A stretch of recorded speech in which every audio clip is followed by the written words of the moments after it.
ওর নাম কি? মোহাম্মদ মিজানুর রহমান। বাড়ি কোথায়? বাড়ি ফুলবাড়ি কুড়িগ্রাম। এটা কেমন দেখা যায় তারপর চোখে দেখলাম। এটা হচ্ছে হেপাটোল্যান্টিকুলার ডিজেনারেশন পাওয়া যায়। চোখ ফিক্স রাখো। প্রেশার ফিক্স পাওয়া যায়।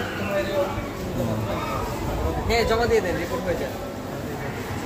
জমা দিয়ে যান, রাতে আবার নিয়ে আসবেন।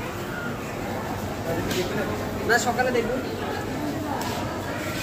আপনি জমা কোন ক্লাসে পড়ো? ক্লাস 10। 10?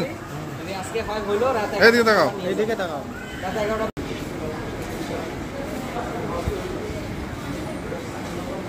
টিপিক্যাল কেস মনে হয় খুব একটা পাওয়া যায় না। অ্যাটিপিক্যাল এই যে এরকম একটা দিয়ে, শুধু একটা দিয়ে। হ্যাঁ, একটা দিয়ে হয় না? করো, বড় বড় করো। এরকম করো। হ্যাঁ, ঠিক আছে। একবার এরকম, আরেকবার এরকম। হ্যাঁ হ্যাঁ, তাড়াতাড়ি করো তাড়াতাড়ি করো করো। হ্যাঁ, তাড়াতাড়ি করো। হ্যাঁ, করো। পারতেছো না।